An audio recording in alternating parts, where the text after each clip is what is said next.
Semana passada, a gente ficou basicamente nesse trecho, a gente abordou esse seguinte tema, baseando em Levíticos 20, 7 a 8, né? Consagrai-vos a vós mesmos, portanto, sejais santos, pois eu sou Adonai, vosso Deus, e vós guardareis meus estatutos, e eu os farei. Eu sou Adonai, que vos santifica. E, basicamente, a gente abordou cada um desses textos aqui relacionados. Passar para o próximo. A Damares tinha me feito a seguinte pergunta. O que seria o significado da palavra descansou, referindo-se a Deus, quando é escrito lá em Gênesis 2, de 1 a 3, de 1 a 4, na verdade, que a gente viu que o 4 também ele se engloba. O que significa essa palavra descansou? Quando você vai no original, você tem duas palavras que compõem a palavra descansar. Aliás, duas palavras que ter o mesmo significado. Tem uma parte, uma das traduções que traz o sentido de descansar, ok? Esse daqui é Gênesis, capítulo 2, o versículo 3. Aqui, se você for ver na sua tradução, ele vai estar praticamente do jeito que está escrito aqui do lado, ok?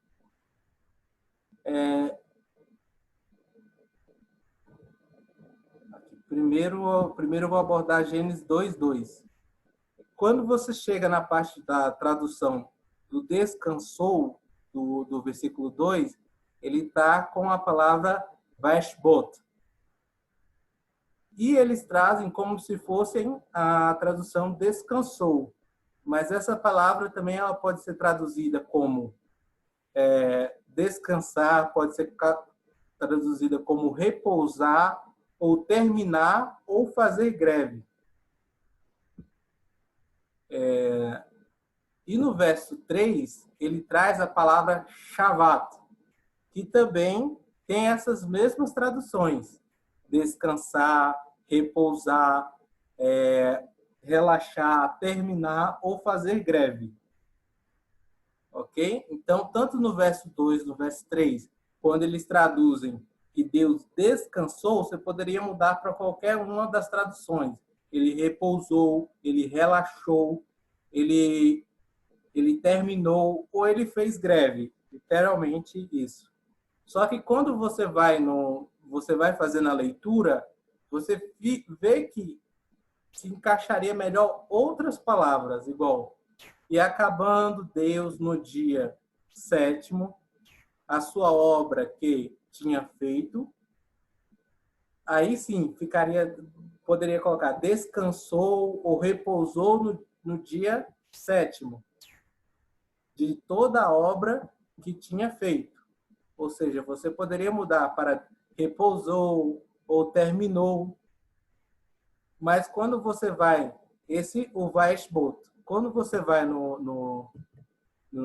aqui no Shavat, lembrando que praticamente todas as demais traduções ele utiliza o Shavat, inclusive quando ele fala no Isaías 58, 13 e 14, quando ele fala que o povo deveria descansar, ele utiliza também o Shavat.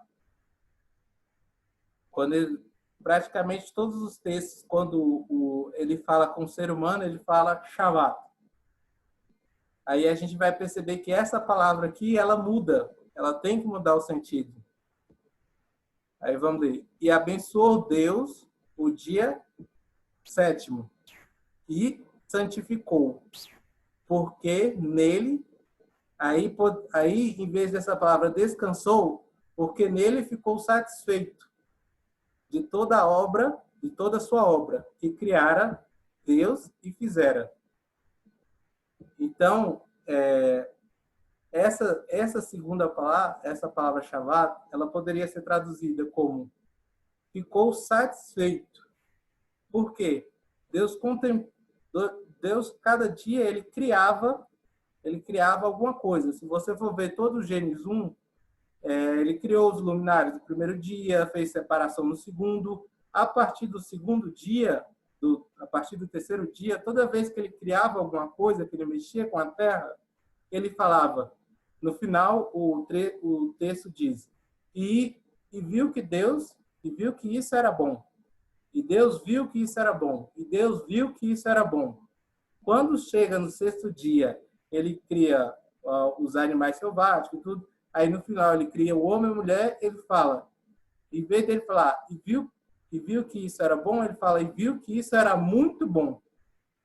A tradução literal dá essa entonação assim de maior, viu que era muito bom. Mas como é que ele viu que era muito bom? Porque no sétimo, ele para e começa a contemplar. Ele começa ele para a criação, ele termina no sétimo dia e começa a contemplar tudo que ele criou. Por isso que ele dá essa entonação e viu que era muito bom, porque ele vê o conjunto da sua criação. Quem quiser fazer pergunta, é só ligar o áudio, fazer sua pergunta ou argumento, ok? Douglas, eu queria perguntar, eu acho que eu não sei se eu fui clara quando eu mandei a pergunta para você na semana passada. Existe alguma palavra ou existe alguma tradução que signifique desfrutar quando Deus terminou de fazer toda a sua obra no sexto dia? Existe alguma palavra que diz assim, que queira dizer isso ou traduzir isso? Ele desfrutou daquilo que ele havia criado? Essa palavra, Damaris, a Shabbat, ele dá totalmente essa entonação. Porque toda vez que você fica satisfeito, é que você contemplou, ouviu algo que te satisfez. Você fica satisfeito por uma coisa que você comeu, pela roupa que você vestiu, por algo que você fez. Então, se você fica satisfeito, a palavra mais certa aqui seria que ele ficou satisfeito, que nele ele santificou porque ele ficou satisfeito de toda a sua obra que ele criara nos outros 6 dias. Então, a ideia é que exatamente seja isso, que ele, ao ficar satisfeito, ele desfrutou daquilo que ele criou. Então, Entendi. pode sim haver uma ligação. É Entendi. obrigatório? Não.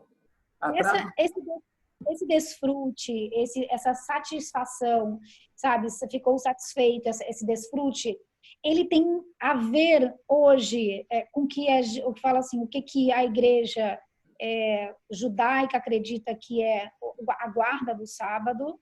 O que profundamente, Douglas, quer dizer guardar o sábado? Ele tem a ver com essa palavra, o sentido que nós aprendemos tem a ver com essa palavra de desfrutar da convivência, ou o que quer dizer essa palavra guardar? É porque quando a gente vai pelo desfrute, que eu estava estudando, e por isso eu te mandei várias perguntas, eu vejo que desfrutar é algo muito mais leve. Quando você fala guarda, parece que é uma coisa muito pesada. O que você pode me falar sobre isso? Simplesmente o seguinte, Damares, quando a gente, como eu falei semana passada, o sábado é guardado igual, tanto pelos adventistas, como os judeus, como os batistas do sétimo dia e vários outros grupos. O que muda são as condições de regras que cada grupo impõe a si mesmo. O sábado ele é guardado igual. Você é um dia de adoração a Deus que você passa junto com sua família e seus amigos, como a gente falou sábado passado. Agora, tudo no demais são regras que você vai impondo, que você vai se impondo, que sua comunidade vai se impondo. As regras judaicas são as tradições judaicas que são milenares. Então, os judeus seguem as regras judaicas, que são as tradições deles, as regras deles. As tradições cristãs geraram certas regras que faz a gente seguir no adventismo. Tipo, a gente não gasta durante o sábado, a gente não trabalha. Isso são regras impostas. Mas aí a gente tem a noção de diferenciar o que pode e o que não pode ser feito. Uma delas, a gente pode, no caso, um enfermeiro ou médico, pode ir trabalhar no sábado? Pode, desde que seja um ato para salvar, para servir como emergencial. Ou seja, ninguém vai fazer, um adventista ou um judeu não vai fazer uma cirurgia que pode ser feita em qualquer outro dia. Ok? Então, você vai ter essa intermediação do que é regra e do que é realmente que deve ser feito. Quando foi criado o sábado, tanto como guarda ou descanso ou desfrute, é o sábado para ser santificado. No demais, o que você coloca são regras. Para eu conseguir santificar o sábado, eu não posso vender ou comprar. Para eu conseguir santificar o sábado, eu não posso pegar um ônibus. Para eu santificar o sábado, vou falar alguma coisa que existe extrema no judaísmo. O judeu ortodoxo, ele nem liga a lâmpada. Sabe? O pluguinho para ligar a lâmpada no dia de sábado, ele não liga. Só que aí, vamos colocar, o ortodoxo, ele não liga. Mas se tiver um funcionário na casa dele, é permitido que o funcionário dele ligue. Ou seja, o funcionário liga a lâmpada, liga o chuveiro para ele tomar banho dia de sábado. O funcionário, se começou o sábado e ele estiver no carro, ele desce do carro, vai embora a pé e manda o funcionário ir lá buscar o carro dele durante o sábado. Só que quando você vai em Êxodo 20, o Êxodo ele está falando, ó, nem farás nenhum trabalho, nem tu, nem teu filho e nem teu servo. Só que aí ele colocou como regra que ele não pode fazer, mas os servos dele podem. Ou seja, que Deus falou, ó, não faça trabalho ninguém que estiver sob seu domínio. Mas ele fala, a minha regra é diferente. A minha regra é que eu não posso fazer, mas qualquer um dos meus serviçais podem. Então, são regras que a gente estipula para o nosso jeito de santificar o sábado. Ok? Ô Douglas, agora uma pergunta que é profundamente, vamos lá. Como você falou em regras, né? A Damares aqui, ela estou estudando bastante, né? Esses últimos meses, estudando bastante profundamente para entender a diferença entre regra e princípio. E eu estou numa, vamos dizer assim, numa vibe que eu de verdade, eu quero que a minha vida seja regida por princípios, não por regra. Então, assim, você falou aí sobre algumas regrinhas que são impostas por denominações, né? Hoje, eu entendendo dentro do que você me falou, por exemplo, não quer dizer que, claro que é um hábito meu hoje, evitar negociar no sábado. Eu evito o máximo. Eu evito comprar, eu evito vender, eu não faço isso, porque realmente é o meu desfrute com a família. É um dia especial que eu tiro para dedicar as minhas horas num estudo um pouco mais aprofundado, é um dia que eu leio um livro mais aprofundado, é um dia que eu descanso um pouco mais, que eu faço algumas coisas diferentes. Então, ou seja, que eu não consigo fazer durante a semana. Mas vamos lá, existem algumas regrinhas que as pessoas, igual você falou, colocam para nós, como por exemplo, não comprar, né? E aí a gente sabe que existe aí exceções. Passou uma pessoa na tua frente, está com fome, você não tem o que fazer, não tem no bolso, não tem nada, não tem como voltar em casa. Você tem o dinheiro e você pode ajudar a pessoa. Até quando, o Douglas, viver debaixo de regras é saudável para o nosso relacionamento com Deus? Essa é uma pergunta complexa, Damares. Eu não vou negar, é uma pergunta complexa. Como eu falei, o sábado ele está no processo. Ele está dentro de no processo de santificação. Ok? Então, se ele está no processo, uma coisa que eu vou frisar novamente, se a gente, para passar nesse processo, a gente tem que buscar coisas santificadas, ou seja, o sábado, a Bíblia, o dia, a hora, a oração, as músicas que são santificadas a Deus, ou que foram santificadas por Deus, então eu não posso falar o que é regra e o que é exceção. Porque, para mim, a regra A regra é, eu tenho que guardar o sábado, eu não cozinho durante o sábado, eu faço antes. Para mim, essa é a regra. Agora, tem muitas pessoas que falam, eu não consegui cozinhar durante a semana para o sábado. Eu vou ter que fazer no sábado. Então, ela criou uma exceção para ela. Então, para mim, eu não crio. Se eu não fiz durante a semana, eu não faço no sábado. Essa, para mim, é a regra. Então, para mim, o que é regra, talvez não seja para você. Então, eu não posso estipular o que é regra e o que é exceção. Cada um vai ter o seu parâmetro, ok? E como eu falei novamente, eu não posso interferir no seu processo de santificação. Mas só lembrando que quem deu esse processo, mais uma vez eu volto lá no início, quem deu o processo foi Deus. Consagrai-vos a vós mesmos, ou seja, quem deu essa prova foi Deus. E quem vai dar o resultado também é Deus. Eu sou Adonai que vos santifica.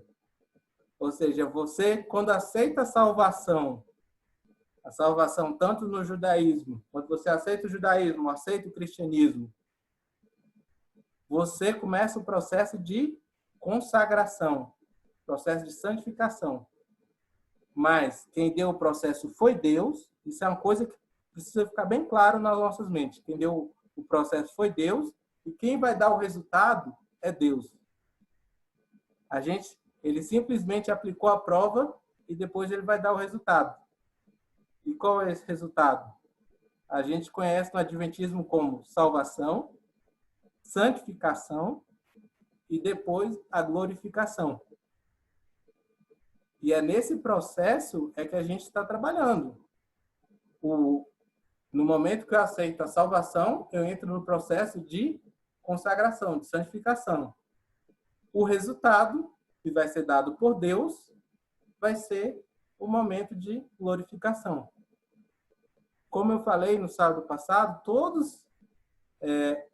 o sábado, com todos os objetos santificados por Deus, ele não entra na salvação. Você é salvo por aceitar a Deus e os seus mandamentos.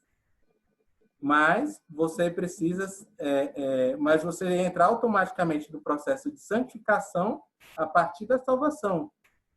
Quem antes da morte teve a oportunidade de entrar no processo de salvação, quem aceitou o processo de salvação, ele entrou automaticamente no processo de santificação. Quem não conseguiu entrar no processo de santificação, algum momento vai ter que entrar. Ou vai ser aqui, ou vai ser no céu, ou vai ser no milênio messiânico. Isso, o milênio messiânico, vou deixar bem claro, isso é tanto no cristianismo como no judaísmo, acredito igual, ok? Então, se você é judeu, se você é adventista, nós cremos iguais nisso. Algum momento a gente vai ter que passar pelo momento de santificação. E nessa hora que vai diferenciar. Para aqueles que já têm o processo pronto, Deus vai dar a glorificação. Está aqui a glorificação. Agora, o seu dever é de ir lá e ajudar o outro a passar no processo dele, santificação dele. Ele aceitou a salvação, mas ele não teve tempo, ele não conseguiu cumprir o processo dele de santificação. Agora sim, você que está glorificado, você pode ir lá e ensinar ele, ajudá-lo a terminar o processo dele. Mas que todos vão ter que passar? Sim, todos vão ter que passar por esse processo. Todos vão ter que aceitar os mandamentos de Deus, que inclui o sábado, vão ter. Independentemente se você aceitou no último momento ou se aceitou desde que nasceu. Você vai passar pelo processo. Se você já tiver passado, você vai ganhar a glorificação e vai ter que ajudar o outro. Se você não tiver passado, vai ter que passar. Então, é isso que a gente está querendo trazer. Cada um vai ter o seu momento de processo de santificação. O que eu quero trazer é exatamente isso. O sábado, ele está dentro do processo. Deus mandou a gente se consagrar, ou seja, a gente entrar no processo. A partir de quando aceitamos a salvação? Agora a gente tem que estar ciente que é Ele que nos santifica. No momento que eu achar que por eu guardar o sábado, por eu me abster de alguns alimentos impuros, por eu utilizar da Bíblia para viver, por algum momento eu achar que eu sou santificado por mim mesmo, é nesse momento que eu perdi o princípio.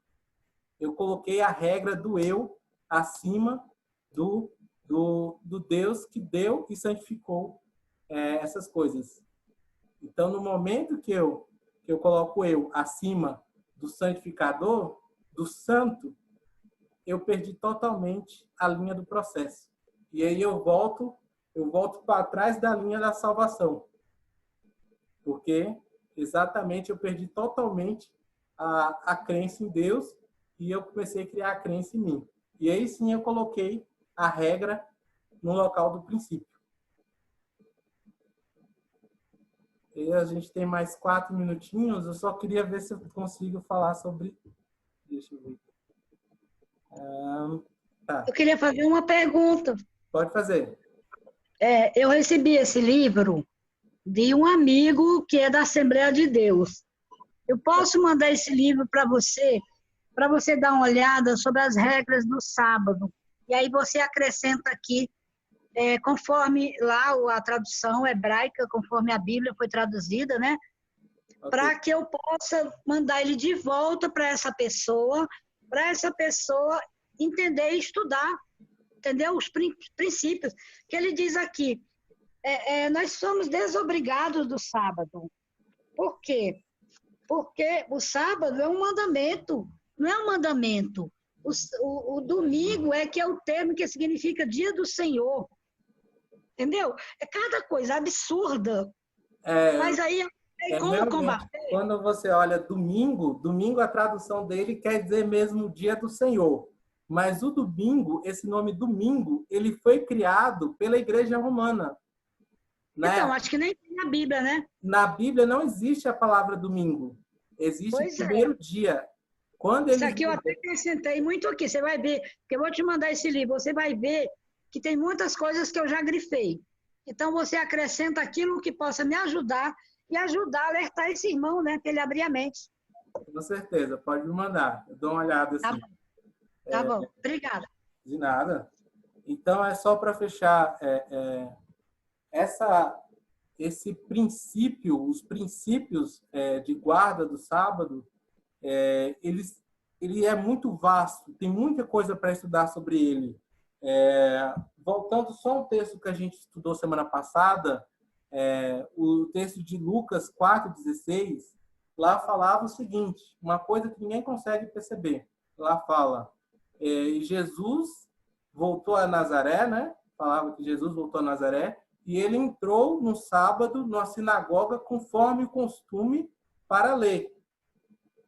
Só que a gente precisa entender uma coisa, tanto o Antigo ou o Novo Testamento, ele foi escrito por judeus, de judeu para judeu, todo referente a judeu, mas a gente não consegue ler intrinsecamente nas entrelinhas. Lá fala, como de costume.